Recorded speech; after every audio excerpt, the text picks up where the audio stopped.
Welcome back to Ronnie's Rumpus Reviews.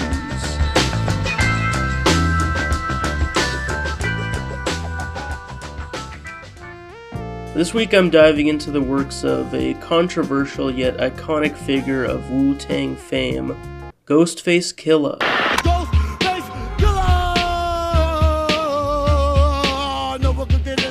And the reason this is popping up is his new album, his sequel to the beloved Supreme Clientele. And I have many thoughts. I thought that this new album was overall a good time. It's messy, it has issues, but it's mostly fun. The main hurdle that permeates throughout this album and throughout Ghostface as a rapper is the problematic and weird bars. I've come to realize that the Wu-Tang Clan hasn't always been on the right side of issues. Mainly Ghost and Jizza. They're generally positive and progressive force in hip-hop, but there are a few crevices of Wu history that aren't quite as charitable. And plenty of rap is controversial and edgy, like songs about murder and violence and gangs, but Ghost has particularly uncomfortable songs from time to time. Like writing a song about murder and obscene violence is usually under the guise of obvious fiction and over-the-top fantasy. But hearing a 50-something-year-old dude talk about getting head and getting women, or sharing his opinion on gay people or femininity, or putting his 2 cents in on Kanye, it just doesn't hit the same. It's uncomfortable.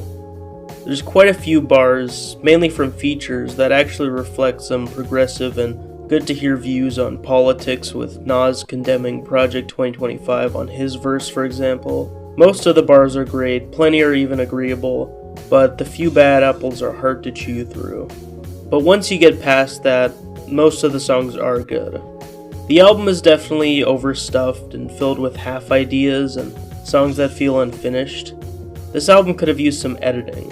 Instead of plopping a bunch of mostly good but inconsistent 1 to 2 minute tracks that fly by at breakneck speed, this album could have just stuck to the 10 to 15 of its best ideas and really fleshed them out to its limits. I have a hard time complaining about lengths, but it's not really the lengths of the song that matter to me at all. I love stuff like Donuts by J Dilla, where barely any track reaches 2 minutes, and I love stuff like Velocity Design Comfort by Sweet Trip, where songs regularly reach 7, 8, 9, 10 minute marks. It's about whether the songs feel like they fit that length, whether they feel suited to that length. Too many of the songs on this album don't feel fully filled in and a bit forgettable as a byproduct of that. Plus, there were several skits, and only maybe one of them was actually funny. Dave Chappelle just wasn't needed on this album. He wasn't even properly mic'd. What is the first thing a brother does when he wakes up in the hood in the morning? Yo, I got it. All right, let's see if you got the answer. Now for some actual reasons to listen to the album. The production is pretty sick. A ton of this album is self-produced, and some of the best beats on here were made by Ghostface himself. Curtis May, for example, is a super smooth hip-hop head-bopping experience, and it's all produced by Ghost. Conway really shines bright on that track too. Excuse me, fam, the Wally's fuchsia and tan, I'm peanut butter and jelly. I like the heavy sampling throughout. I could see someone calling some of the production a bit lazy, particularly the zoom. He kind of just played a song and rapped between it. I personally didn't mind this style, especially when done more creatively. But there were definitely some beautiful soul samples and stuff that gave me this old school feel. Rap Kingpin had a really sweet whistle sample and sick DJ scratching on the hook.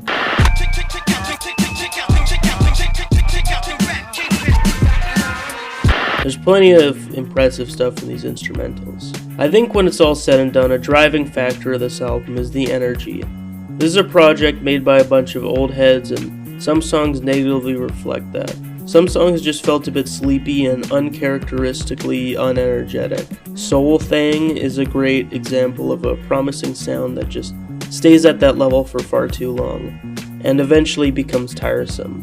Blood pulled a patted him down and took his weapon off. Get behind him, aimed at his man and let 7 off. But really why I'm giving this album slack is because this album is mostly full of very high energy. There's a few amazing songs that push the project over the edge into a positive territory. For example, the first track, Iron Man, had my head bopping so hard it nearly flew off my head. It shows off how energetic of a style this old school rapper could still pull off. This stance on the dough was Ronald Reagan with friends. My man ran over his legs, all we heard was the crunch. And then the song that really pulled me on board was The Trial. I truly think it's one of the best songs of the year.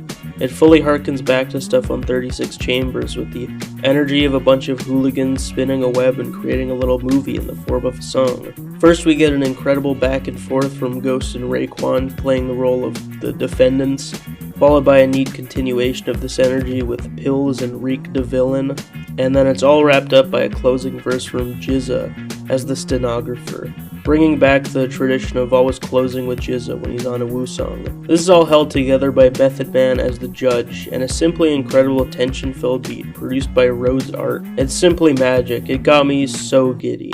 Courts was silent, all evidence was presented, gave him a minute. Think he might lighten his sentence. You fake Viking. Heard you like fighting with weapons, you like catting them. From Queens, take a life in a second. Well, our defense team believe the evidence is not permissible and should be considered a mistrial just over principle. due to the fact there's no audio and no visuals. And the informant you have is a career criminal. Objection. This is a case of major players and bricklayers. Man up in baggage claim approaching the conveyor. Narcotics slipping dogs. They checked his luggage. The transporter under pressure and losing his courage. The very next track has some great skills showed off by Ghost and Nas over a beautiful beat. This to my nation, black on black hatred still happens adjacent. Project 2025 mandated by Reagan. Candyland is another highlight with some incredibly fun candy-related bars used as a cheeky allegory for drugs. Really reminds me of Food, although this song also has a really cringe estrogen bar. I'm not about the feminine, yeah, I question man. Your handshake is weak, dog, your body on the estrogen. It's kind of ironic that Ghost ever gets homophobic, considering he could also show off some great vulnerability and friendship on a song like You My Friend, featuring his great friend Method Man, who has one of the best verses on the album. Stealing holes in each other's clothes, we still bros. Wish you was here though, drop a tear for the years, bro. Been years since I heard from my peers, where did the years go? We brothers to the sun, to the last breath in our lungs, and 2 glasses of Guinness. It's really a shame that Ghost seems quite stuck in his ways despite his ability to reflect and make great art. It's tough trying to really love this album. It's not perfect and has many downsides. But the hits really do hit. So I simply had to give this a 6 out of 10. Nah, he coolin', he just came home though. He holding his head though. Pause. That was wild. Yo, why is it a pause, bro? Yo, y'all little niggas is driving me crazy. You can't say shit without a pause. Every line is a pause. The fuck's wrong with y'all niggas, man? The fuck you talking about though, man? You been saying. Listen, for motherfuckers be thinking like that, bro, y'all got freaky minds, man. If I tell you I'm gonna blow your head off, is that a pause? Pause. That was crazy. I mean, not just saying. Oh, come on. And immediately after listening to this, I had to go back to the original. It's not an album that I had really dove into yet. I've listened to at least half of the project before without really paying attention, but I finally actually sat down and put all my energy into this classic album, and I'm really glad I did. This was very refreshing after listening to the sequel, and much more consistent. I loved this a lot. I literally loved pretty much every song on the album.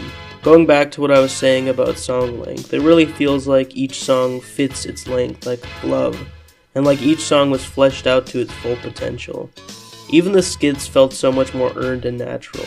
I found myself settling in and just laughing and smiling when a skit would come on. Each one feels so real, like we're actually hanging out with a pack of loudmouth fellas at a party, nearly on par with the world-building interludes on 36 Chambers. Cash rules everything around you, but crack rules everything around me. You know what I'm saying? Now, like I said, I got $9 for your ass. Know what I'm saying? Joe, I got the most G in the world, Joe. Slow down, Paul. And they were so textured and flavored. That's really it. The whole album is so flavored and charismatic and just creatively put together in every sense. This album got my mouth hurting from smiling. It's just so fun. Enough beating around the bush, I'm actually going to go track by track on this thing. Nutmeg is a song that I only, on this listen, really came around to. I initially felt it was a bit too one note. Literally, it's a lot of the same note on the instrumental. but I really let the tension build and release while paying attention to the warm bass tone and light tappy drums, which are really the elements that brought the song far past one note like I originally thought. It's also just a ton of fun lyrics smoothly blasted through to make a great opening track. Chop the O, sprinkle a little snow inside of Optimo. Swing the John McEnroe, rap rock and roll, tidy bow, gun hole pro. Starsky with the gum so, hit the rum slow. Parole kids, live Rapunzel.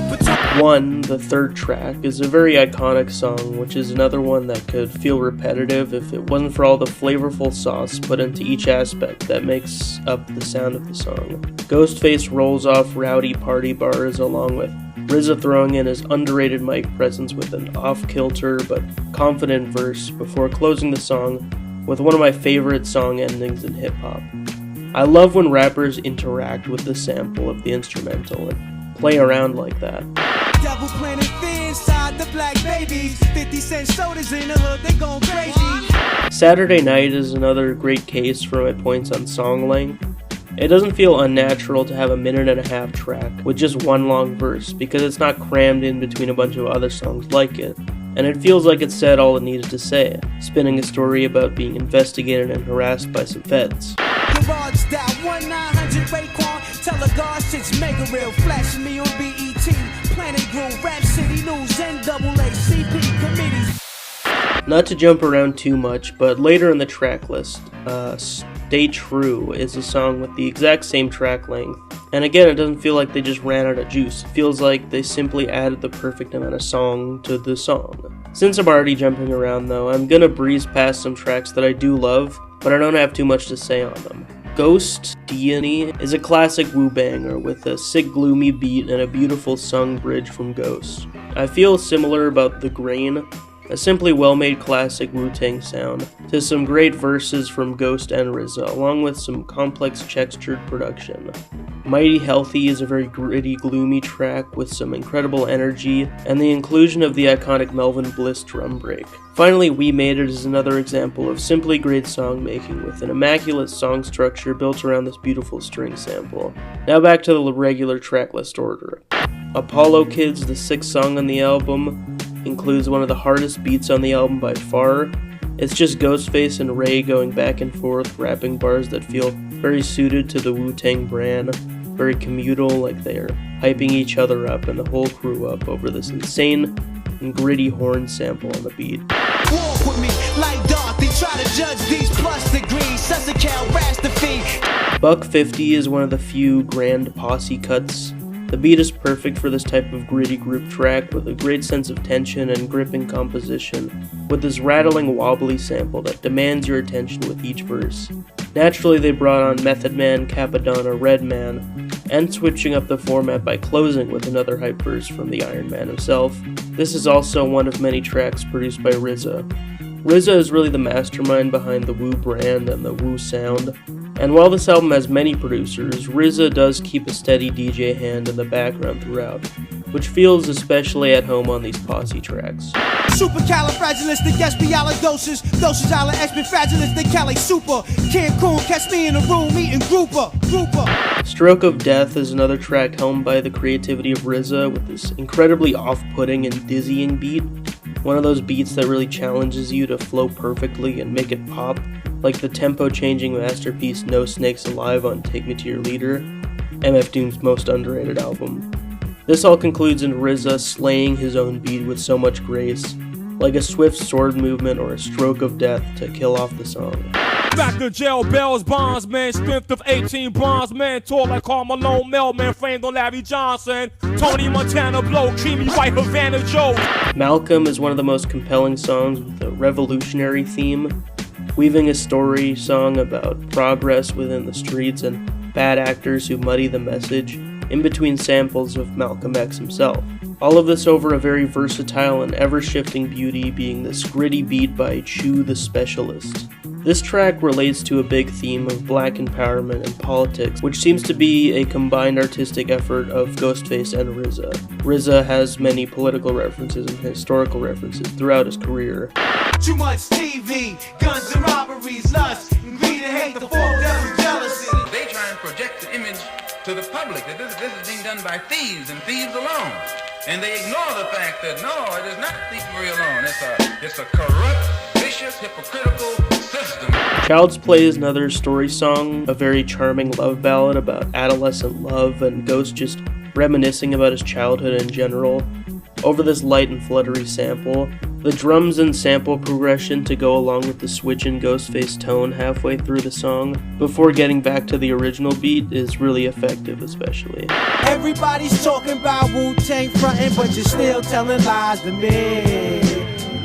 Beautiful at life shows, having no intentions on love, but have you strung, I suppose. Here we go. The way she Woo Banga 101 is the last real rap song on the album, before one last skit and a little musical wrap-up. This is another big group track with verses from Jizza, Raekwon, Masta Killa, Capadonna, and of course Ghost. It's a great send-off before the last few minutes of the album, with this group of guys simply going bar for bar over this soul-sampled beat by Mathematics, who also produced Mighty Healthy. Skip to the intro, rap through post, smash the fresh ball and wax, sees a flashy penthouse that overlooks the vista. Wally my cap tie, swimming chunks, 3 chunks of ice, sitting Johnny walking for advice. Catch the moment, fundraiser at will, work with the homeless, polished diamond edge, Flintstone shit, sealed in the cone pit, carefully, swing the beat, 7 series, Christmas lights too bright, ghosts is coming, y'all fix the mirror. It's really just a ball of joy in album form. Plenty of quantity, plenty of quality, plenty of charisma. Now, for what stops this album from being perfect. I have intentionally avoided talking about this during my track-by-track section, and I hate to bring this up again, but it's still insane to listen to such a talented artist talk about these progressive ideas and calls for black liberation, in between these crummy dirtbag lines thrown in every once in a while. I just had to roll my eyes at a certain point after hearing another problematic bar, weird line about gay marriage, casual use of the F slur, creepy moment on one about snatching girls' clothes off. It's just something I can't ignore. It's so close to perfection, and I still do absolutely adore this album. I'll just have to live with the eyebrow-raising lyric here and there each time I come back to this. It's a 9 out of 10 for me, for sure.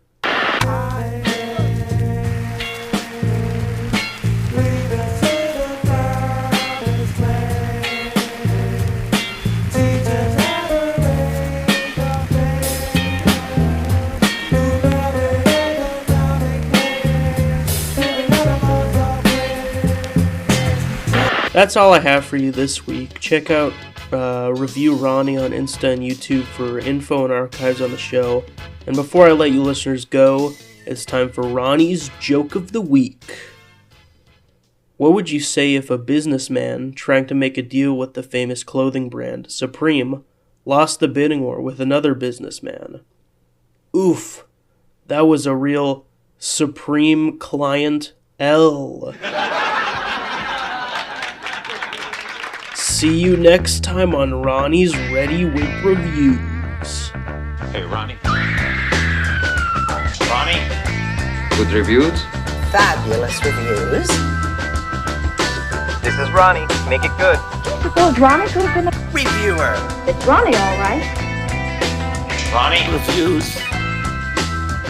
Fabulous reviews. And this is the best review we got.